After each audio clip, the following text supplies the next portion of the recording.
Halo semua, salam kenal. Perkenalkan nama saya Putri Nadia, asal instansi dari Politeknik Negeri Bandung. Saya angkatan 12, kelompok 2 dan gelombang 2. Di sini saya akan menceritakan sedikit tentang nilai-nilai dasar seorang ASN, yaitu berakhlak. Dan saya juga akan sharing sedikit terkait pembelajaran Latsar di 2024 dengan metode pembelajaran sinkronus dan asinkronus. Nah, mari kita kaji satu persatu mengenai nilai-nilai dasar seorang ASN, yaitu berakhlak dimulai dari ber artinya berorientasi pelayanan. Yang mana sebagai seorang ASN, kita melayani masyarakat dengan sepenuh hati. Sebagai seorang dosen, tugas saya yaitu melayani mahasiswa. Melayani mahasiswa dalam hal apa? Artinya dalam memberikan pengajaran, yang mana mahasiswa membutuhkan bekal ilmu untuk menjalankan masa depan mereka. Karena sejatinya adalah generasi terdekat untuk penerus bangsa adalah mahasiswa. Selanjutnya adalah A yang artinya akuntabel, di mana sebagai seorang ASN kita harus melaksanakan tugas kita secara jujur, disiplin, bertanggung jawab, dan mempunyai integritas tinggi. Jangan sampai kita menyalahgunakan kewenangan kita.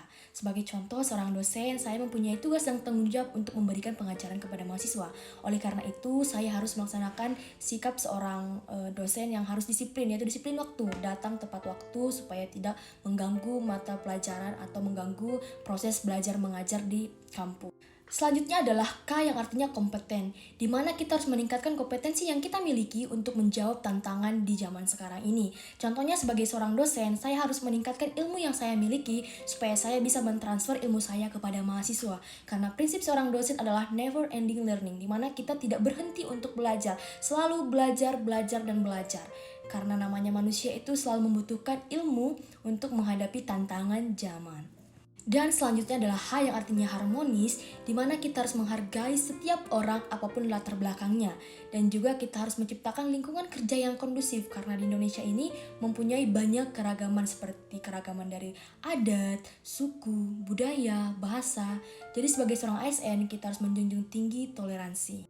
Selanjutnya adalah L yaitu loyal, yang mana sifat yang harus kita miliki yaitu kita harus menjaga nama baik sesama ASN, instansi kita, dan kita juga harus menjaga rahasia jabatan dan rahasia negara. Jangan sampai bocor kepada orang-orang yang tidak berkepentingan. Dan ada A yang kedua yaitu adaptif, yang artinya kita harus menyesuaikan diri terhadap perubahan, bertindak proaktif dan terus berinovasi dan bertindak kreatif. Jadi kita harus mau mengikuti tantangan zaman.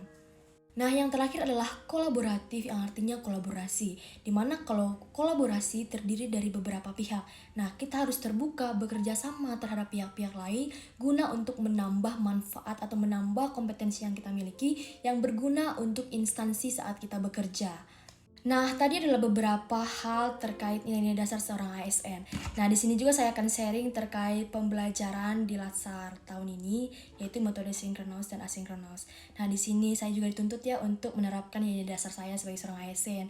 Sebagai contoh, saat asinkronus harus kan diberikan tugas. Nah, kita harus disiplin mengerjakan tugas ini. Walaupun contohnya juga saat sinkronus kita mau masuk Zoom, kita harus disiplin pada tepat waktu. Contohnya jam 1 kita harus jam 1 teng. Nah, di situ kita akan belajar dari video suaranya terkait pengalaman mereka, terus ilmu yang mereka berikan, itu sangat bermanfaat untuk sebagai dasar kita sebagai ASN nanti. Jadi cukup sekian, terima kasih.